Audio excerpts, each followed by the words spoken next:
closer than they family. Richer than they memories. Hold it down. Where you at the club? Oh, baby, it's going to be a maroon out, and it's one more sleep. One more sleep. Usually it's two more. We're doing the night before, but it's the night before the return. The return of the Aggies. A hero's welcome, a 3-0 welcome on the road, a 9-0 start to the season, kind of a welcome, and an exciting morning in Kyle Field. Guys, I see you in there, Jeb, talking about how we wish this game was a night game. Sure, I do too. But I think this game will transcend the time of day. I think this is a really, really big inflection point for the year, man. These Aggies have been away for a long freaking time. And they've done really, really well. And the last time we saw them, they were doing really, really well. But now they return. And before we get into it, they return relatively healthy. I want to share the news, the good news that just dropped like an hour ago before I get into some talking points going into this game. But we had some questions about Mario Craver, the health of this receiver core going into the game. Mario Craver left the game a little bit gimpy versus Missouri, but ended up coming back in the game. Questionable all week. And in the latest Friday injury report, he's now probable. So you'll get a relatively healthy return to Kyle Field. The usual suspects are out. Scooby Williams out, Bryce Anderson out, Le'Veon out, and Tom Johnson all out.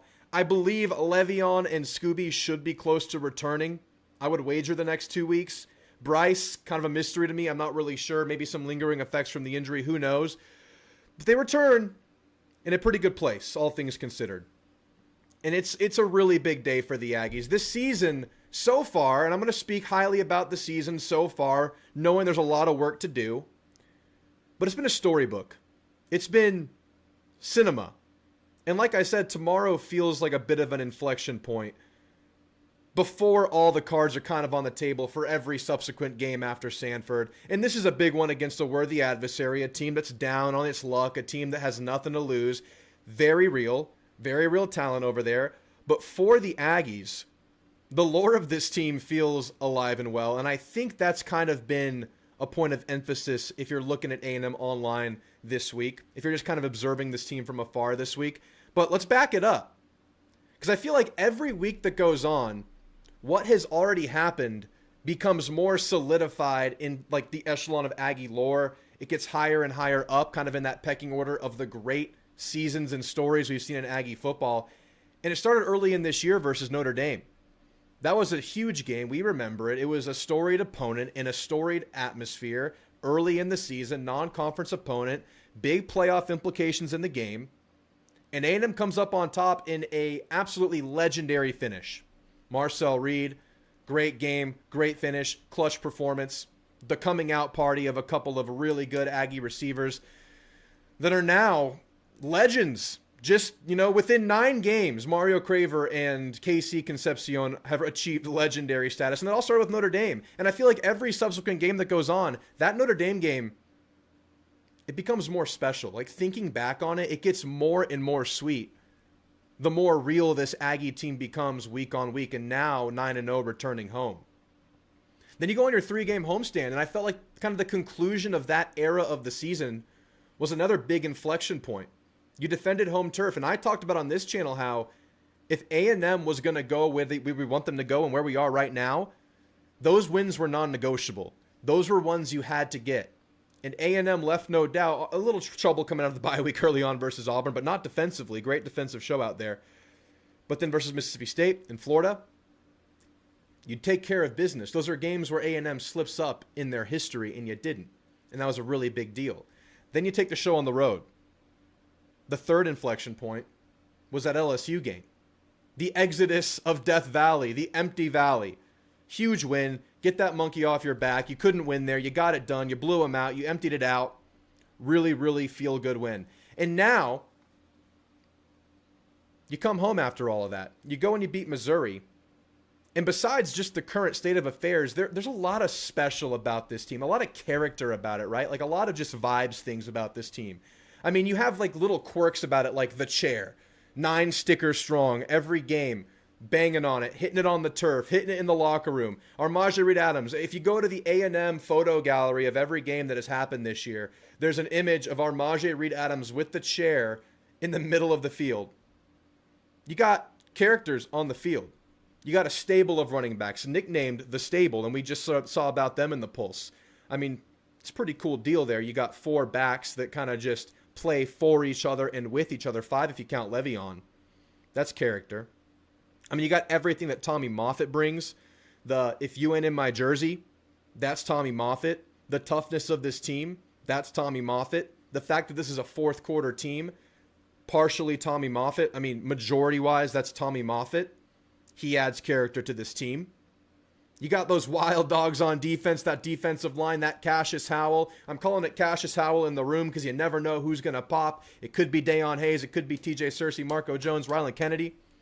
You got the freaking Maroon Goons, man. One of the best offensive lines in the land.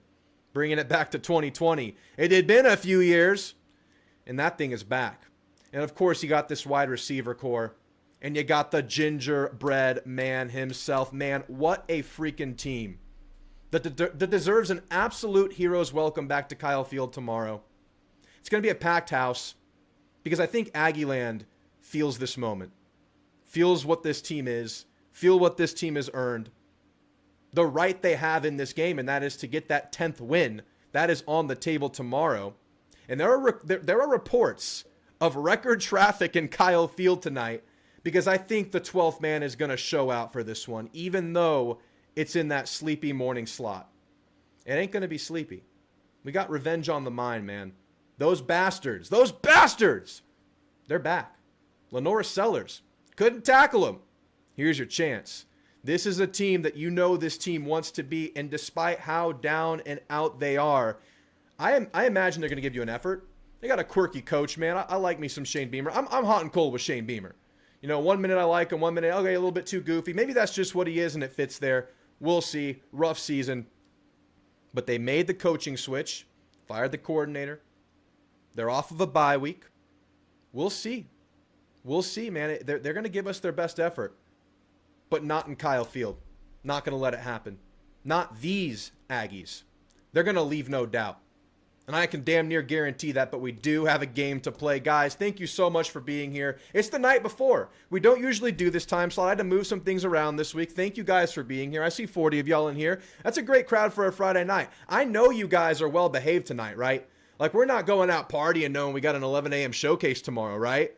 Right? I know some of y'all are. And hey, I'll cheers one to the Aggies tonight. It is a Friday night. I do have the maroon-colored Gig'em Dos Equis. This one goes out to all my Aggie family out there, my Aggie family in College Station and across Texas and across the country. And, of course, these beautiful Aggies in Kyle Field that are going to go back to war tomorrow. Gig'em. I see a lot of familiar faces in the chat. I'll say what's up to everybody in just a second. Of course, this is a call-in show. The call-in link, it's not pinned. Oh, no, I'll pin it. If you scroll up in the chat, the call-in link is up there. I'll pin it in just a second. You guys know the drill.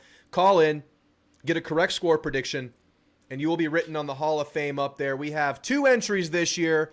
Play to win, nailed it, versus Florida. JT, man, didn't nail it, but in a much more real sense, he absolutely did. Got the smaller line honorable mention up there. And, of course, you also will get mailed a letter from me, but that's secondary to the Marcel Reed sports card from the moment he won the game versus Notre Dame. You'll get one of these if you nail the score prediction on a call. But if you don't want to call in, put it in the chat. I want to see your score predictions. Let me know you're in here. I want to hear from you guys, and give me your wish list for this game. Probably your biggest wish. You don't have to give me like 10 things in the chat. If you want to, I'll read them. But give me your score prediction and one thing you really want to see from these Aggies tomorrow. I'll do the same. But first, let's say what's up to everybody in the chat. I see a lot of familiar faces. I see James Ellis. I see Get Right, Get Left. I see BTTS. Cameron says, Unk. I had a dream last night that ABR went for 2 bands and 2 tutties. Dreaming about ABR, I like it. I'm not really sure what a band is as an Unk. What is a band? Is that like the Fightin' Texas Aggie band? I think I'm a little bit old to realize, to understand this new wave lingo. No, but ABR, man, he's been doing some really good things on this road stand. It really feels like he's kind of coming onto the scene. All the attention drawn by Craver and Concepcion. Feels like ABR is becoming a steady piece of this team. And maybe part of that was you thinking Mario Craver won't be playing tomorrow or could not be playing, but now he's probable 90% chance of playing. If he can still do that with Craver out there, Concepcion, and ABR is the third guy in there doing that kind of a thing, hope your dreams come true, Cameron. This Unk Hopes you're right. Noah 2 Wavy, good to see you. Noah 2 Wavy says 42-10 Ags. I love that score. That'd be amazing. WTF, I actually caught the live show. Welcome in, Drake. Welcome in. We usually go Thursday. Today we're going Friday. Glad you could make it. Pausanias? Am I good, pal? Not going to lie. I hope we go all the way. But please bury me with a physical media copy of that LSU game. Just like in the grave, like holding the DVD copy of that game right here. Or just like a picture of the crowd afterwards. Something like that. BTTS says 38-20.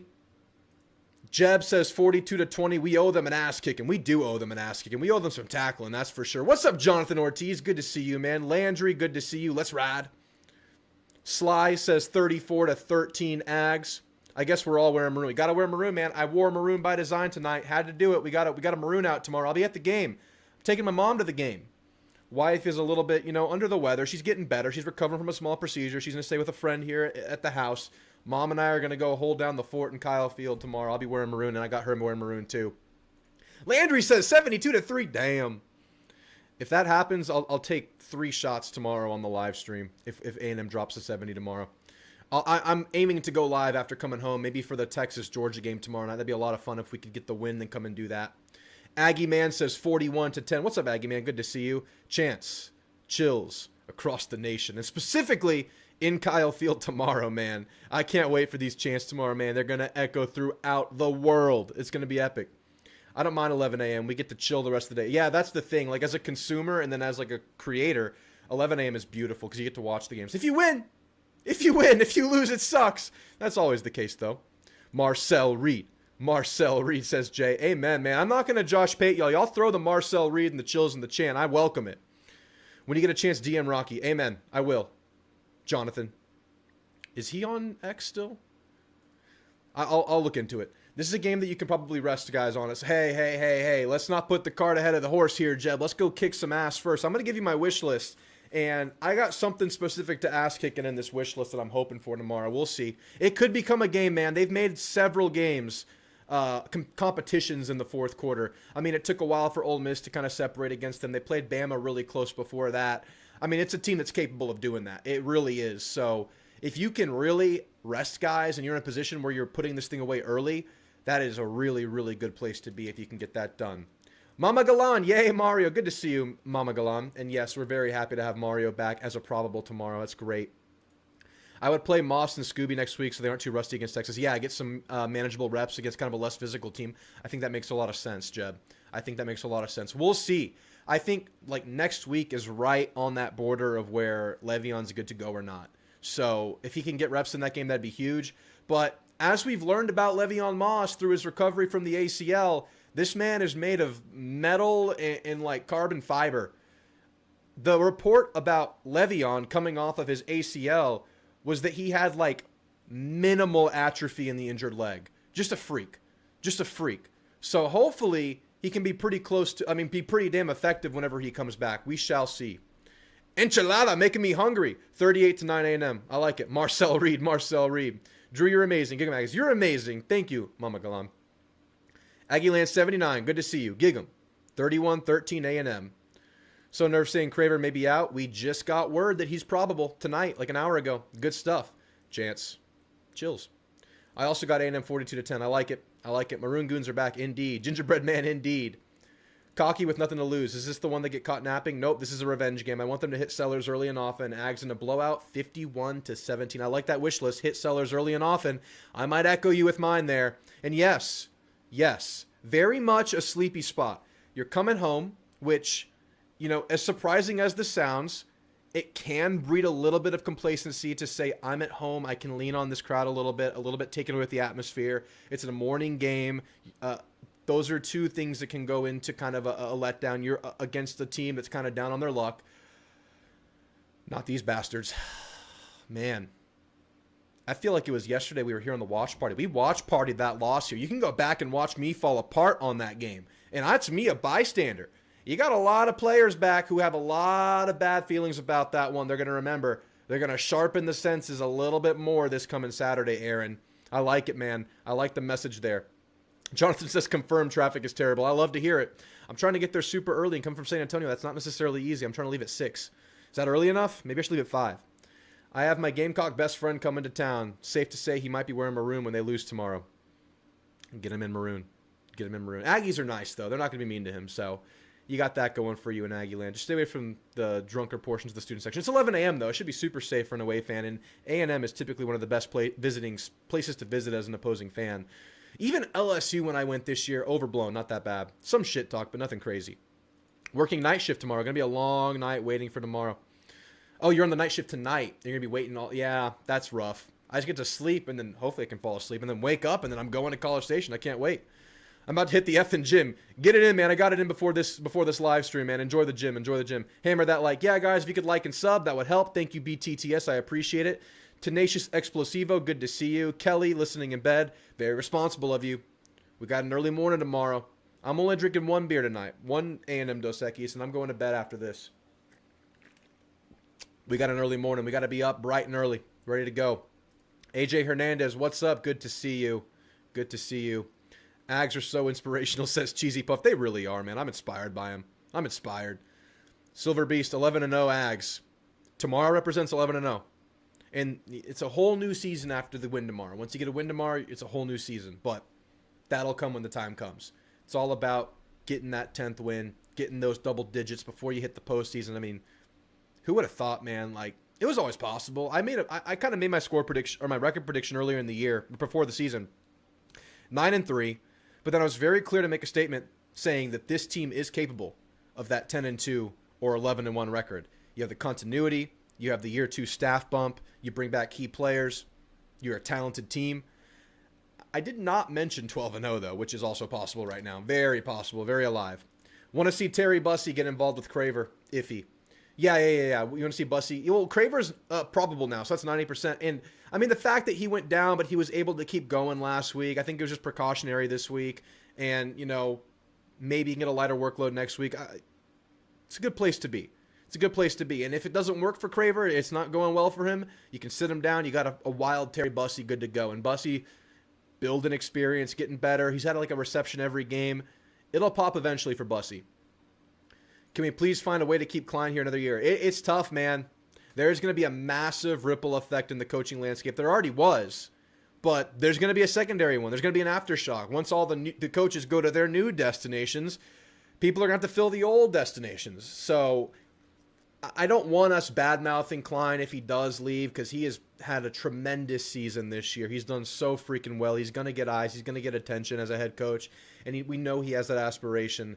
But if you could get him for 3 years, that'd be great. That would be a coup. That would be amazing to get him back. But don't be surprised if it doesn't happen. There's just so much opportunity out there for a really, really good OC. Sellers downplayed Kyle Field. He did a little bit. He said it's more of a night atmosphere. That's what the quote said. I didn't actually watch the video, so I could be wrong there, but that's what we heard. Get right, get left. 34-10 Ags. Brutal ground and pound. South Carolina quitting by the third quarter. I hope so, man.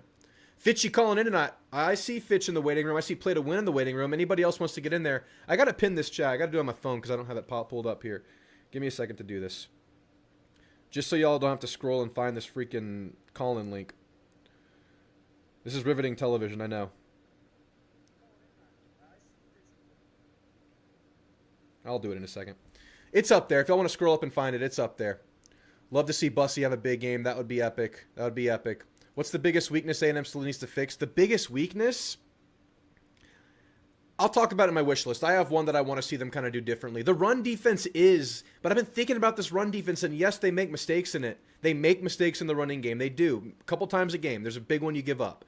Down to down, it's not bad. They kind of did a really good job down to down, but you gave up the big ones against Missouri. But think about who you've gone up against on the ground this year. I mean, the best running back tandem in Love and Price, best tandem in the country.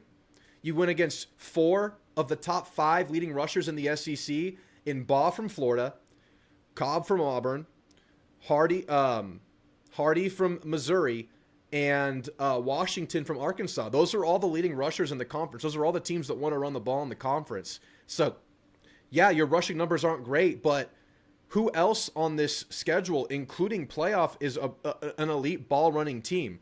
Georgia and Indiana can run the ball a bit. Bama's not a running team. Texas hasn't had a run, and maybe they'll develop over these next few weeks, but Texas hasn't had it because of that offensive line, though they do have running back talent. It's not this, Pitt, I think, that could potentially ruin A&M season, but it's definitely something they're going to want to keep improving upon. And then I have one other one I want to talk about when I get to my wish list in just a second. Who should get more touches, the running backs or the wide receivers? This weekend, I think early, probably the running backs, because South Carolina has proven they cannot stop the run. They're the worst run defense in the conference, and typically the way A&M starts the game is with short passes and getting those receivers involved. I would think in their scripted plays they're going to knock on that door trying to run the ball between the tackles, see if they can just move bodies. We'll see, because that would be against the grain, because they do like to throw the rock a lot early. But I would say that it probably goes reverse this game. You run early, and then you start implementing the passing game as that run is successful. We shall see, though. This A&M offense probably feels like they could do whatever they want. They're going to definitely prioritize the run against this team, though. Mama Galan says 33-10 Aggies. Run defense or special teams breaks. Yeah, special teams has given, but it has taken, but it has certainly given too. So I would say kind of special teams kind of equals itself out. You've given up the punt blocks, but you've returned 2 punts for touchdowns. You should have had a kickoff return for a touchdown. You have successfully faked a punt. Field goals are a little bit nerve-wracking right now. He's on a little bit of a streak. We'll see. Kickoff coverage needs to improve. That was rough versus Missouri. Who else is in here? When you head into College Station 4 a.m.? I'm trying 6 a.m. Yeah, I'm taking my mom. 38-17. Sellers gets some initial running going, but Elko locks in and locks down the Gamecocks in a double-digit win season. That is on the line tomorrow. All right, guys, I'm going to give you my wish list. I'll finish the chat off in a second, and I will try my best to get this chat pinned. Hold on. Let me do this real quick. I keep putting this off. I'm pinning the call-in link in the chat right now. I'm just going to do it. All right, here it is. Boom, boom, boom, boom. Now it's in the chat, and I have to pin it. All right, call-in link is pinned in the chat. Y'all call in the score predictions. Give me your wish list for the game over the phone. Keep typing them in the chat if you haven't done it yet. And I'm going to give you my wish list now for the game. I like to do this every game. I like to kind of give you the specifics I want to see for this given matchup or where the A&M team is in this portion of the year, things they can improve upon, things they can do well. We'll start with offense. First and foremost, easy one. Run the damn ball. This is the worst running defense in the SEC. You have a stable of running backs that are good to go. Ruben Owens is playing at a level in these last 5 games that we haven't seen him play at so far in his college career. He is kind of just improving before our eyes. The patience when he's getting the rock is there. Kind of the eyes are developing for him. The blocks are certainly there for him. Use Ruben Owens. Use Jamiria Morrow early. When you get into those short yard situations, you obviously go E.J. Smith. Maybe this is the game Amari Daniels gets some love. Doesn't matter who it is. They can all get it. I want to see it early and often. Offensive wish list number 2. Limit the penalties. This is one of those games where the opponent probably needs a little bit of help to stay in it. And one of the ways A&M has helped teams out, especially early in games, it was the case versus Missouri. It was certainly the case versus Auburn. It was the case versus Notre Dame. A lot of penalties. So if you can limit that, limit the self-inflicted stuff. I mean, turnovers, don't turn it over. They have not turned the ball over as a team a lot, so I'm not making that a wish list because that's kind of part of this team as I knock on this wooden table that is wooden by design. Limit the penalties because that has been something that can get you. And then here's a very specific one. Score on the opening drive because you want to start fast against a team that is down on their luck. You don't want to leave that door cracked. Penalties will do that. Leaving this game kind of open as long as possible will also help them out, though we have faith in this team as a second-half team. So run the damn ball, limit penalties, score on that opening drive for a specific one. Defensively, tackle! Tackle! Tackle Lenore Sellers. Tackle Nick Harbor. Tackle the tight end. Tackle Faison. Tackle any Gamecock that's in front of you. Because you didn't do that last year. And there have been a couple portions of this year where tackling has evaded you, specifically early in the year. It's largely been remedied, but there were a few plays versus Missouri where you got an arm, but you didn't wrap up, you didn't get a body, you didn't cling on, you just kind of arm tackled. It's a big guy, man. That's a big-ass quarterback. That's a tight end playing quarterback over there. And Nick Harbor, it's just like, I mean, freaking Spartan, dude. That's Master Chief out there playing receiver. It's insane how big these guys are. Combination of size and speed. You have to tackle! Leave that as it is. Harbor deep ball. Limit it. This A&M DB group, I'll knock on wood again, because this is the point of the year where we're talking about the good things this team has done. This A&M secondary has given some stuff up underneath. Unlike last year, they have not given up stuff over their heads. Nick Harbor will hunt that. Lenore Sellers will extend plays to let him get open deep. You cannot let the deep ball beat you in this game, because if South Carolina makes this a game, it will be by way of turnovers, special teams, wacky stuff, and short, explosive drives. Limit the deep ball, specifically Nick Harbor. And here's another specific one. I'll end with a specific one on both sides. Can we continue this turnover streak? Because we know A&M doesn't turn the ball over, but they also haven't forced a lot of turnovers this year. If this A&M defense that has been rock steady without turnover luck can start implementing turnovers and start becoming ball hawks like they did versus Missouri on that strip before the half, going into this critical portion of the year, imagine how much that levels up this defense. So can they continue that 2-game turnover streak? Because it hadn't been happening for the few games before. I think the last time they had a turnover was, what even was it? Not versus LSU, not versus Arkansas. Was there one versus Florida? I don't think there was. Not a lot of turnovers this year. Can you keep that going? And then my overarching one, this is one I've kind of been hinting at the whole day. This is one thing that A&M has not really done this year, even in their biggest wins, even in their blowout wins. The one versus LSU, this didn't happen. Arkansas, this certainly didn't happen. Even Mississippi State and Florida, this didn't happen. Can you end a game early? Can you take their hopes away going into halftime? Can you find yourself a 3-score lead early in this game? That's lofty. That's a lot to ask for in an SEC game. But we hope this team is getting better and better. And one of the things they can do a lot better is just play clean for the full first half. Because there's always like this spurt. There's always like kind of a rough streak in the second quarter, it seems, or late first quarter, it seems, where A&M kind of stalls out, A&M gives up a score, something like that, and then they just take over late. Can you implement a strong first half performance that goes 2 quarters deep into the way that they have been finishing every game this season? If you do that, you could leave no doubt early. And one of your wishes, I think Jeb said this, maybe you do get some rest. And I'm not trying to speak too flippantly of South Carolina. Again, this is a team that can get funky with you, but you're also a team that is able to do a lot of things. So can you go out there and just kind of pound it early, kind of pound them early and take them out of this game and get rid of hope before the second half where A&M typically does it? And here's a bonus one. Bonus wish list. This is pure vanity. This is pure, for funsies. This is just for bragging rights. Marcel Reed Heisman game. Can Marcel Reed, gingerbread man, can he give us even more chills? He's going to give us chills just from walking in the damn building. I see Marcel Reed. I'm chanting, and I'm getting chills. But what if Marcel Reed has a 4-score game? What if Marcel Reed gets to 325 all-purpose yards? Mike could do it. Mike could do it this game. There's some good stuff on this defense, but this A&M offense, man, feels like it's in a really freaking good place. So I'll call my bonus wish list item a Heisman-like performance, a Heisman booster, in a game that really won't have a lot of eyes, but you can bring the eyes. If you're in that Heisman race, I think you're right now plus 700, fourth in the odds right now in the thing.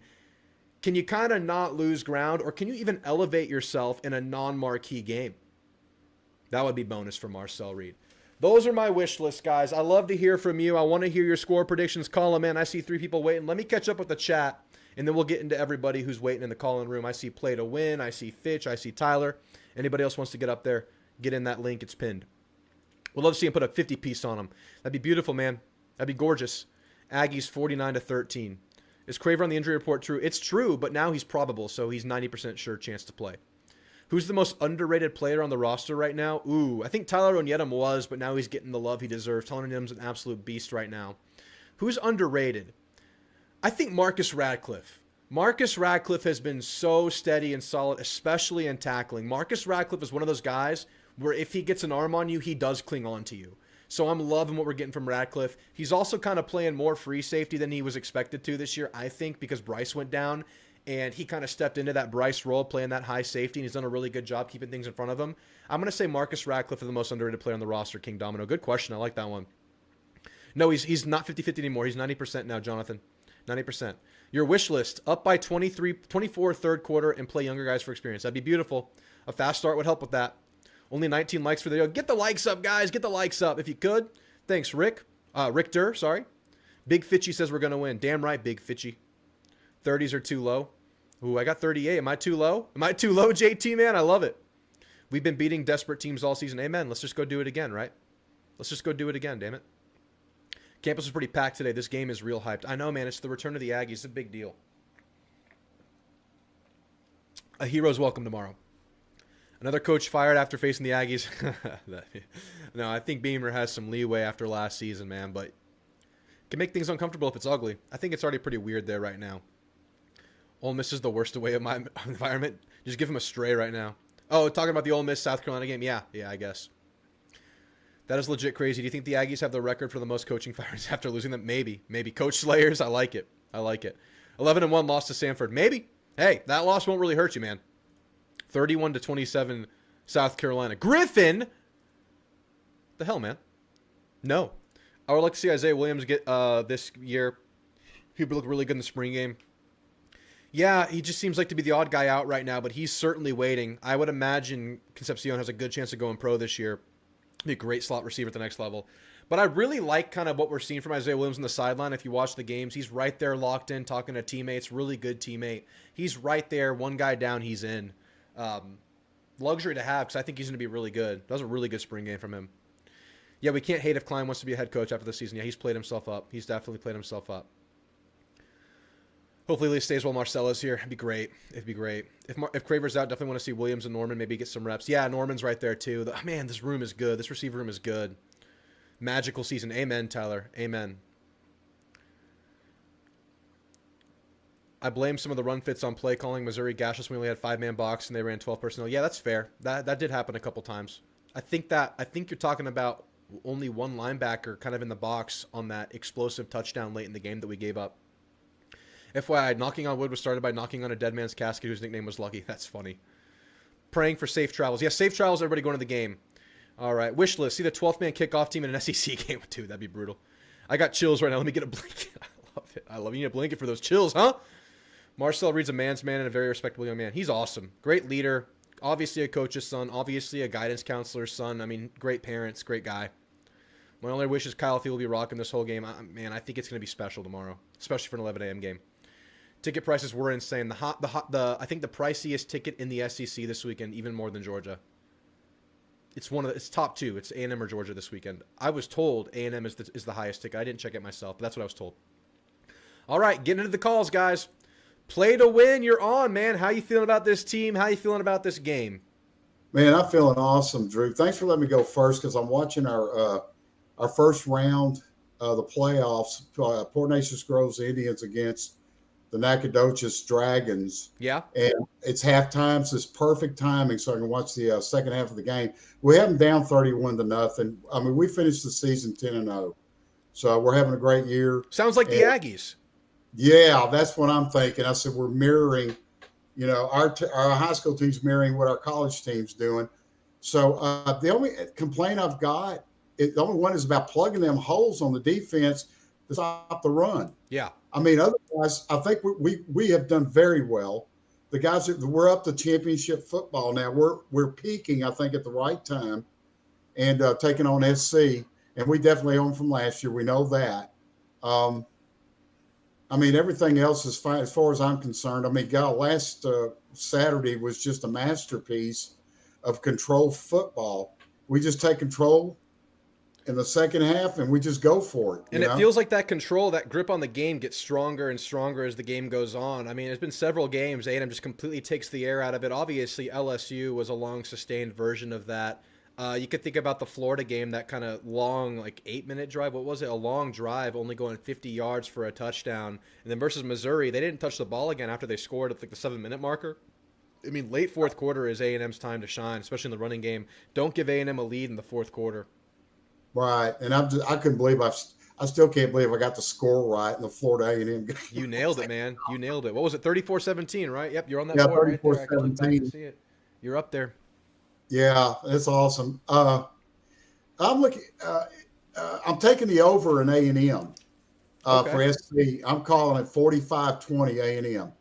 45-20. All right, all right. I'd love to hold them under 20, but, you know, it's an explosive offense that can make some things happen. I think 45-20 would be a fine score play to win. I love it. I went back and looked, Drew, out of the games that I called, you know, at the first of the season, I guess the first show, that I think our defense can hold the other team to around 20. 5 of our games has been true to that. Yeah. 5 games we've held their offense to around 20, 25, 24, 21. It's in that area, so I was kind of proud of that fact. Yeah. You know, so it's kind of nice, you know, to kind of get something right. Yeah, absolutely. So I'm going with the Aggies. That's my team, and I bought a palm today, by the way, a wool palm, maroon Aggie that I'm going to wear with my Bryce Anderson warm up. Oh, hell yeah. I love it. Yeah, man. That's Yes. awesome stuff. Awesome stuff. All right, play to win, man. I appreciate the call. You enjoy that second half. Hopefully y'all can put up another 30 on them. That'd be great, man. Thanks, Drew.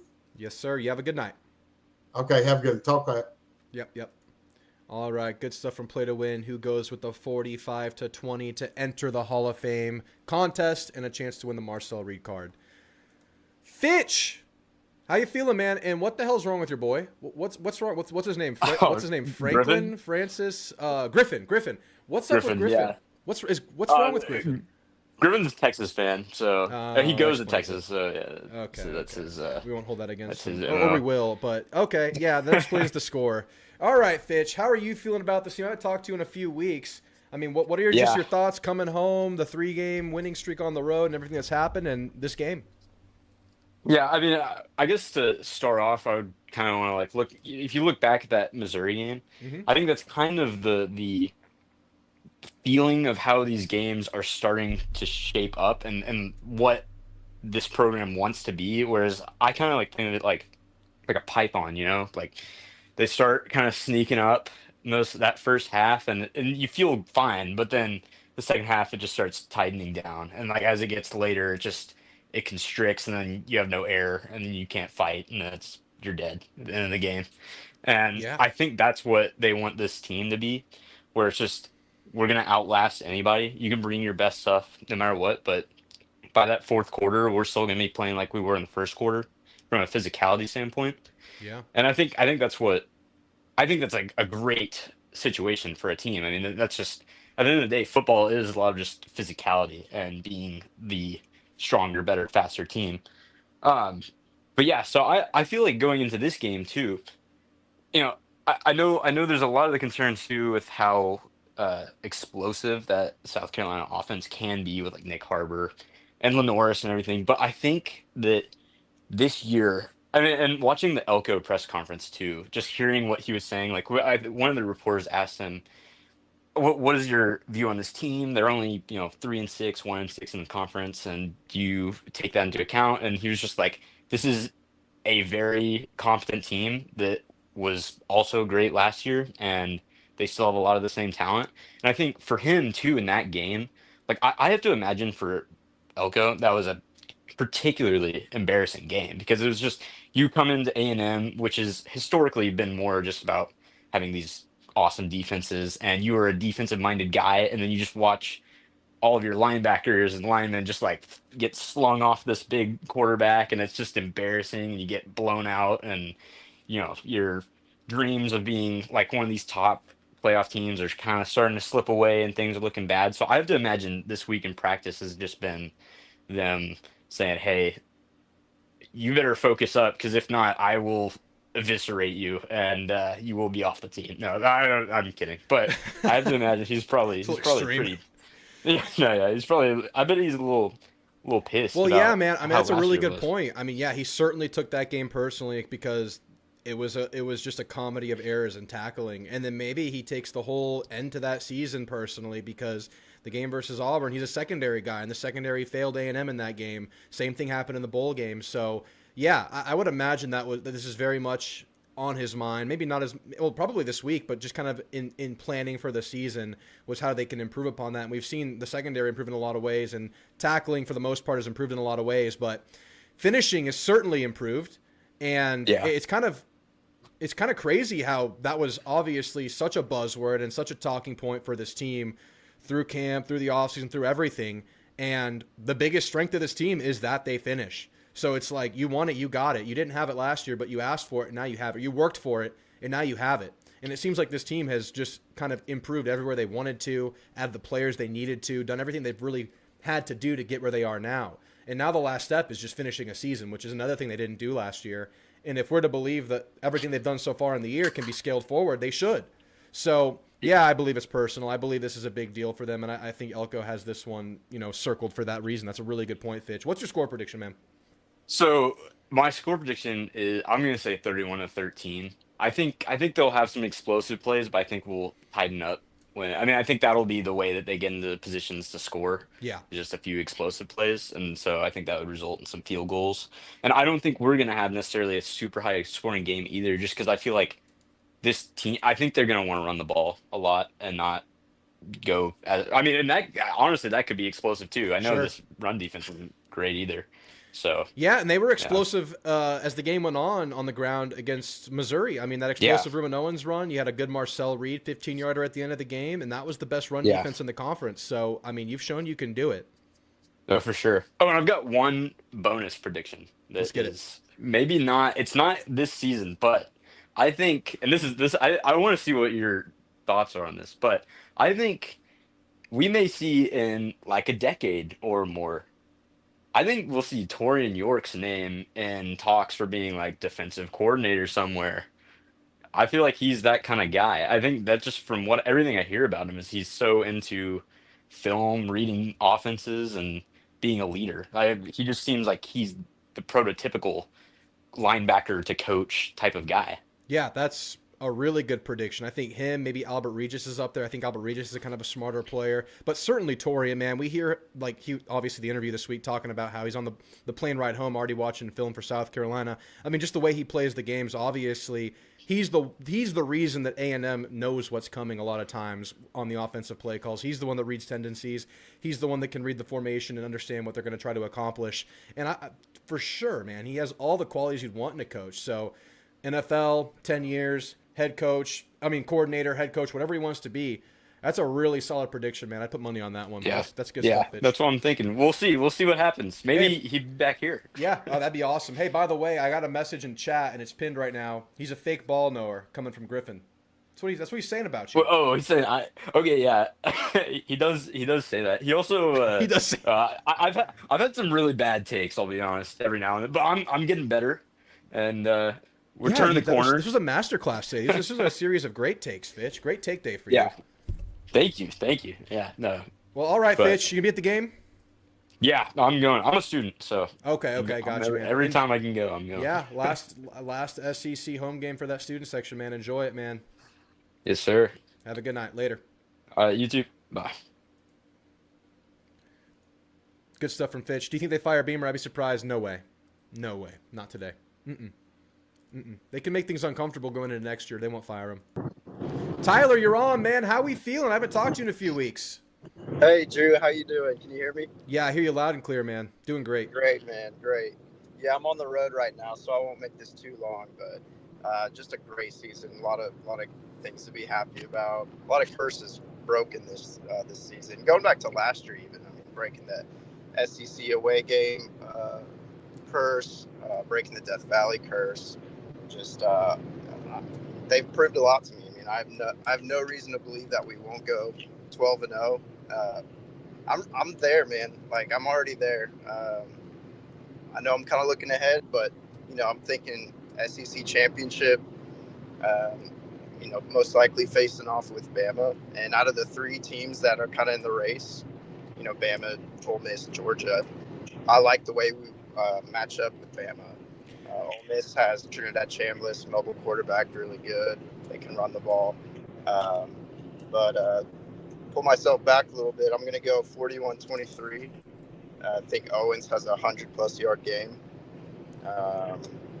Our position groups just across the board are amazing. I mean, our offensive line is Joe Moore Award finalist for sure. I listened to Adam Cushing on a podcast earlier today. It's really good stuff with him and Cole Kubelik. He was on with Cole today? Do what? Adam Cushing was on with Cole today? Cole Kubelik? Yeah. It was some sort of like Joe Moore Award had like their own interview or podcast. It's interesting. But Cole Kubelik was a guest or a host, and they were talking about, they were reviewing, Duke was one of them, all the top offensive line groups that impressed them, and then they talked about A&M and had Adam Cushing join, and really, I can't think of another veteran O-line group like ours, and I can't think of a group that rotates players in out of luxury, and not so much out of need, but just like, hey, like we can do this and it's effective. Just amazing. Yeah, how many teams have 3 centers that you feel good about and one is a left tackle? Like it's just crazy. Right. And then one other thing, I don't care about, we're ranked 3, we should be 2, it doesn't matter. But it's almost like it'd be better off if they just didn't explain their logic. That was the problem, right? You leave us at 3, leave it alone. It's like, yeah, I can accept it, whatever. But then they get into it like, oh, I like the other defenses first, and quite honestly, I like the offenses too. And it's like talking about the opponents. Yeah. It's like, what are we doing here, man? It's crazy, man. I mean, obviously, the chair who's no longer there, IU alum, whatever. But like to say Indiana's offense better than A&M is just like, all right, let's pump the brakes. Come on now. Yeah, that's super fishy. I mean, you've probably noticed on this channel, I don't talk too much about rankings. I don't talk too much about committee and all that stuff. We know what this team is. Even in the games where they were closer games, this team on the eye test and just watching the players, watching the both coordinators go to work, it's obviously a very special team that's going to go toe-to-toe with a lot of good teams down 100%. The stretch. I listened to the criteria, what someone really suspected the criteria was, and it's because they can't, they don't have enough time to watch each game and, eye test this and analyze it. So they go like quality wins, anyone over 500, top 25 wins, obviously record first. And that's really the big 3 things. So I was like, okay, well, at least like now there's some sort of concrete thing. They just have to move it along and go from there. But yeah, man, 41-23. And then, I'm looking at, I hope Moss is back by Texas, and maybe we don't even need him. But this game is circled for a reason. We're on revenge tour, and we got one more revenge game at the end of the year, and that's what I'm anticipating the most for right now. Absolutely, Tyler. All right, man. Good stuff. Stay safe on that drive. Thanks for calling in, man. Yes, sir, man. Gig 'em. Chance. Chills. Gig 'em. Later, Tyler. Good stuff, man. Good stuff. Yeah. It's wild. I know that committee doesn't sit down and watch every game. I don't know. I'm under the opinion like they should assign committee members to like certain teams. They should watch all 22 film. They should come back and report what they find. But I think they're more so like comparing resumes and just vibes. I don't know. I'm not in the room, but it just seems a little weird to me. Whatever. A&M's in the fortunate spot to where it really doesn't matter. Win your freaking football games. How many times have we been able to say that 2 weeks into November, man? Good stuff. Nez with the $4.99 donation. Thank you so much, the Nez, and I appreciate your continual support. He says 31-17 Ags. That's pretty close to my prediction. I'm 38-13. All right. Let's keep this thing going. Theo, how we feeling about this team? How we feeling about this game, man? I've been kind of thinking about it lately. This feels like the run to the World Series that we had a few years ago, where every game there's a moment where it's like, okay, is this where we normally would give it up? And then we don't. Right. Even in that Mizzou game, there was times where Missouri had the momentum and we kept closing the door on them. Same thing with other teams this season. Arkansas, think about that game. Arkansas had a bunch of momentum at different times in that game, and we kept closing the door on them. So it's just kind of weird how it feels so eerily similar to that season. And it's getting to the point in the football season for me that I can finally start trusting the team. You know what I mean? Yeah, I totally know what you mean, man. There's always like this feeling with Aggie football through the like history that, oh man, they're just going to come up short, because that's just what's happened. That's just been the trend, and this has been a trend busting kind of a year, right? Like, you're able to finish those games you were just talking about where you feel like you're down. You're able to go and win all of your road games so far on the year. You're able to go win in Death Valley. You're able to come off and win off of a bye. Things that sometimes A&M football doesn't get done. And it certainly feels like that has been trends just busted left and right. And even talking last year to this year, I mean, so far you're finishing, and that was not the case last year. So, yeah, man, Elko has definitely kind of, turned the ship around in a lot of ways so far, 9 games in. Definitely. And I just want to continue with my statement all season of just sit back and enjoy the ride. What's happening in Aggieland feels magical, and it feels like it's there to stay. So just enjoy it.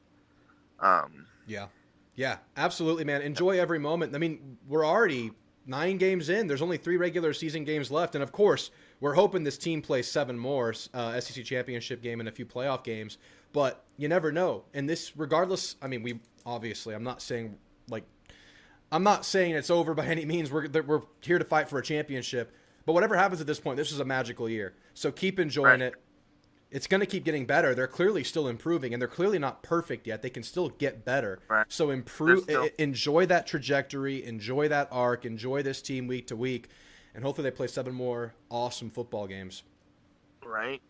I hope they finally reach their potential and reach the final form going into the playoffs. They're still not there yet. That's the crazy thing, is that we know they can get better. We know they can in a lot of ways, and that's on the table because they are committed to that.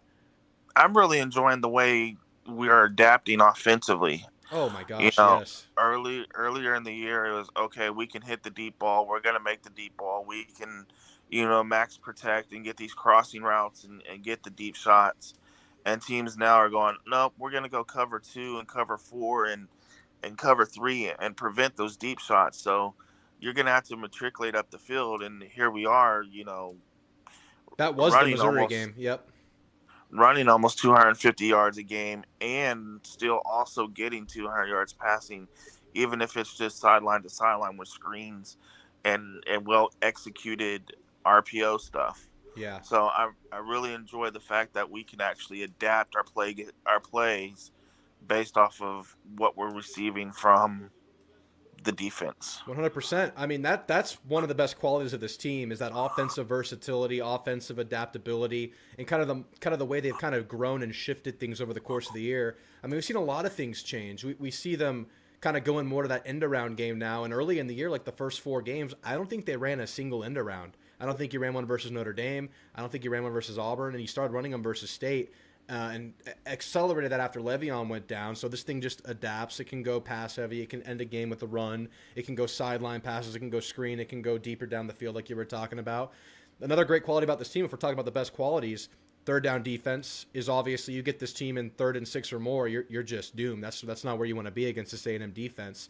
And then you have the finish. Like, those are the 3 biggest things, the way they finish games, just how good the team gets late in games, the way they constrict, like Fitch was talking about, the way they just kind of, it's like a snowball that just picks up more and more snow as it keeps rolling. And I would say those are kind of the 3 best things about this team right now, man, and it's been really fun to watch. Yes, sir. Sure has. Man, I hope our basketball team could pull this off. Sorry, I'm watching the men's game tonight. Oh, you're good. The score prediction. I'm going to go 34-10.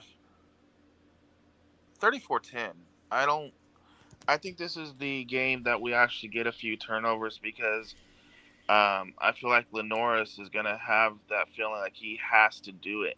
And because of that, he's going to force some plays and some things that he normally won't. And that's going to allow us to get some turnovers that we've been missing lately. I love it, man. That's one of my wishes for the game, is to get some turnovers, get a turnover streak going. You got one last game. Let's get another one. All right, Theo. Great call, man. Good to hear from you. Have a great night. You too, sir. Later, man. All right. I think we have one last caller waiting, and it's Caps. Caps, how are we feeling about everything? We're feeling muted. Hey, what's up, dudes? How's it going? What's up, Caps? Can you not hear me at all? I'm like on the road. Hey, I'm on the road. We got Caps on the road. Houston. You're in Houston. Do you live in Houston? Yeah. Nah. No, I used to a long time ago, but not anymore. Not anymore. But it's changed a little bit. I don't know if you've been back to Houston. It's the same. I don't know what I'm talking about. But anyway, how's it going, everybody? You guys excited about tomorrow? It's gonna be great. It's going to be great, man. Yeah, Houston's changed a lot, man. It's a whole new place. I was there a couple of weeks ago, and it's like a totally different place. No, Houston's great. I was born in Houston, and I moved to San Antonio, so I dabble every now and then in Houston. I hope you're driving somewhere cool, Caps. Chat's good. Thank you for checking in on them. But how are you feeling about this game, man? How do you feel about this game? How do you feel about this team? And who is that? Who's that lady laughing? Oh, yeah, I'm at a hotel, People laugh there. I'm in the lobby, people walking around. I just saw Shooter McGavin, or at least the dude who looked exactly like us. It's probably him. It's Houston. Pretty weird. It's true. It's true. Yeah, yeah. But anyway, yeah, the game, right? Yeah. So, we're gonna run the ball. They can't stop the run. We win. It's basically the game. It's gonna happen tomorrow, I guess. Yeah. They've got nothing to play for, right? I mean, nothing. At this point, I think no one wants to get injured. So will they even have any effort at all? Have they given up? Are they already looking to leave? If anybody who actually has some talent wants to leave South Carolina and get the hell off of that burning ship, just seems like a recipe for success for A&M. It's going to be Jamarian Morrow just crushing it. I think this is going to be a huge breakout game. And, there's another guy. I just feel like a breakout. Who? That's oh, no. that tight end guy. Yeah. Nyblack, Amari. This is the week. This is it. This is the one. This is the one. This is the one. I actually feel like this is the one. Finally, No, like, actually, this is the one, It kind of feels like it would be. No, like, it really does. I mean, like, you're going to run the ball, focus on that, play action, throw it to that guy.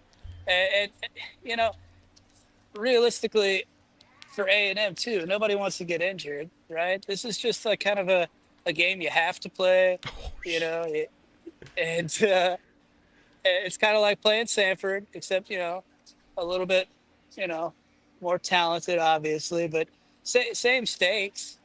These teams are dead in the water. Thankfully, though, last year, this is still a revenge game. So as far as, like, on our side, these dudes want to play. They want to beat the shit out of, South Carolina. And so they've got something to play for there. And obviously, you don't want to lose, right? So, take care of business. Obviously, Sanford, easy. And then go into Texas with, playing free, man. Just completely free. Absolutely, Caps. What's your score prediction? Because we're just gonna have to run the ball a lot. But Jamarian Morrow, man, that guy was a sought after dude. You listen to the coaching staff. They were super thrilled when they finally got him late. Yeah. This is the guy that they had wanted for, the entire process, and finally got him. You don't want to have Ruben Owens or anybody get injured. And, this is kind of going to be a depth game. So he's going to get a lot of carries, a lot of opportunities. So, I just think we're just going to run all over him. And it's not going to be really easy. They're going to give up after the second quarter. And it's just going to be imposing of a will. And so it'll be 49-10, man. 49-10. I love it. So what you're saying is we're going to give it tomorrow. Yeah. That's it. It's poetic. Makes sense. There you go. On the morrow, Morrow is gonna I don't know where to go with this, but yeah. He's gonna have a great game, man. I think so. And Nyblack with 3 touchdowns, So it's gonna I'll put you on the Hall of Fame if Nyblack gets 2 tomorrow. All right, that sounds good. I'll give you. Come on, Amari, if you're listening, buddy. Come on. He needs 2. I can't do it with 1 because I think he's gonna get 1. I'll predict that he gets 1. He's still playing. They're still giving him that shot. They know what they have. They know what he can do. He's still out there getting reps. They've thrown it to him these past couple of games. Yeah. Absolutely. All right, Caps, man. You enjoy that Houston hotel lobby. You have some fun out there, and we'll talk soon, man. Yeah, we eat a burger and play some pinball, dude. It's a good night. That sounds like a great night. That sounds like a great night. You enjoy it, Caps. All right, bye, guys. Later. Yeah. God dang. Never a dull moment with this one, guys. Never a dull moment. I love them. Play to win to the Drew crew and a great podcast gig 'em for the $5 donation. Thank you so much, Play to Win.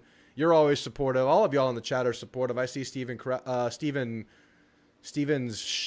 Schoen Wolf talking it up. I see the Nez in here. Y'all don't have to donate, but that's very nice of y'all to do. Man, it's fun in here. It's fun. A lot of Mario Daniels this weekend. I hope so, man. I love to see it. All right, so this is really probably the last caller. Really, probably. J. Paul, man, how we feeling?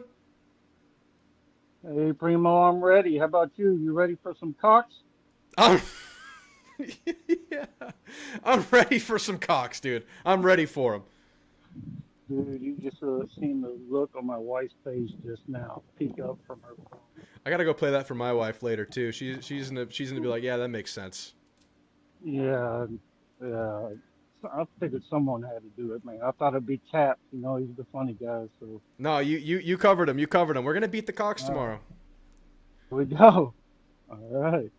Yeah, we're gonna stop with those puns, and that's it. That's it. Bro. We gotta stop there. That's the line. Okay, we'll draw the line there. We'll draw the line there. People will start wondering, Drew. Anyway, can you hear me, buddy? Yeah, I got you loud and clear. How are we feeling about the game? All right, cool. So I keep this quick. Yeah, I'm watching some playoffs myself. I'll tell you what. I mean, you know, everyone is starting to believe, right? Even you see some of these national guys, it looks like they're jumping on the bandwagon. I mean, sure. We look how many people were getting fired. How many coaches? Hell, we got the damn committee president fired. Even That's true. Yeah, that's right. Yeah, I don't even know what went down there, but that's crazy to see. Yeah. Yeah. Anyway,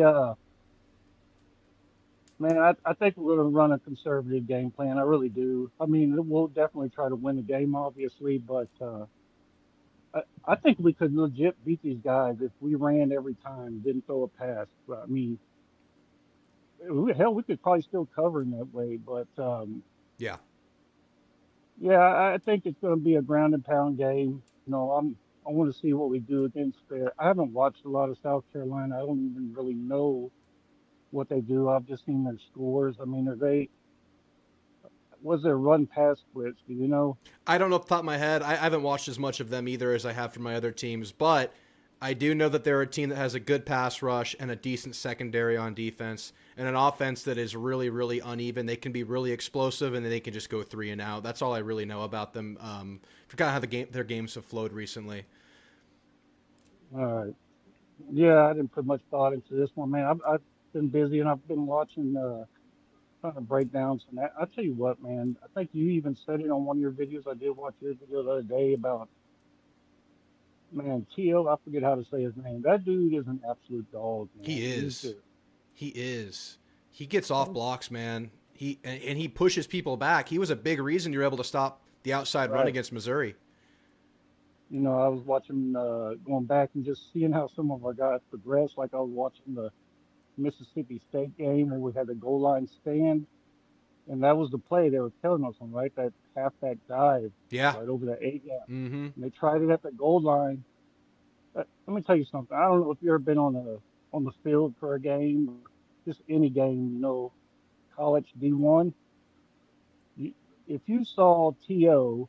standing next to these offensive linemen, you would say there's no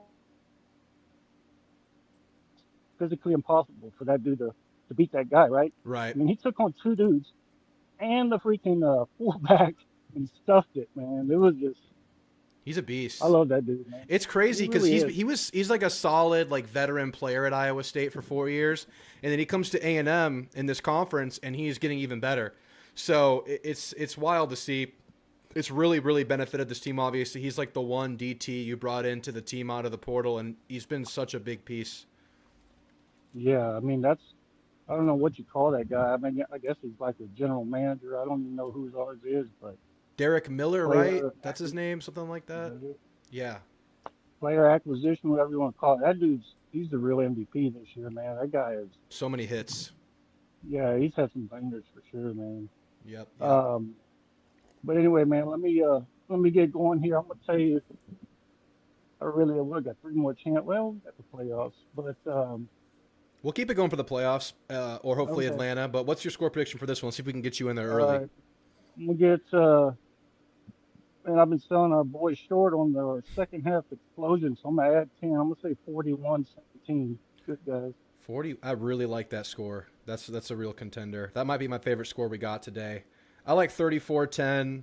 I like 41-17 the most. That's a good one, J. Paul. We'll see if you get it. Thanks for the call, man. You have a great night. Bye, boss. I'll see you later. Later. All right, guys, that's our last caller. Any other questions or thoughts in the chat? We'll go through them. I'm going to get out of here in a second. I got an early morning, so I'm going to call it about an hour show. UCF pulling away. I turned the screen off when I started the show. That's unfortunate. Caps would be dope to hang out. I'd love to eat a burger with Caps, man. That'd be fun. I threw some terrible puns Caps' way, and he handled them exactly how I'd expect Caps to handle them. Remember the Lou Holtz impersonator who would crack jokes? Oh, man. David, why are we doing this right now? What up, Noble? Good to see you. I have to get out of here, man. I'm not going to wait. But we'll get you next time, Noble. We'll get you next time. Derek Miller, exactly. Thoughts on the bye week dynamic? Sure, there's going to be a chance you see things you didn't expect. There's going to be a chance you're going to see things that you haven't seen before from them. They're going to prioritize things they haven't prioritized before.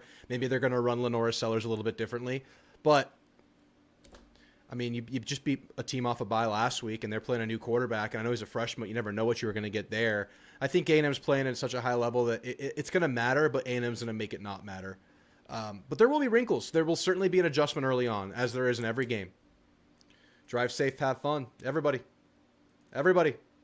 drive safe and have a good time. All right, guys, I'll catch y'all after the game. If y'all didn't get a chance to call in tonight, my goal is to go live tomorrow night. So if y'all want to call back in tomorrow after the game, I'll be here. So hopefully I'll see you guys there. I'll be leaving the game. Game ends at 3 o'clock. I'm going to grab a bite. I'll probably be back here around 7, 8, something like that, and we'll go live and we'll talk about the game. We'll watch the second half of Texas, Georgia. Be a lot of fun, guys. I'll see you tomorrow night. If you're going to the game, drive safe. Other than that, beat the hell out of South Carolina, guys. Chills.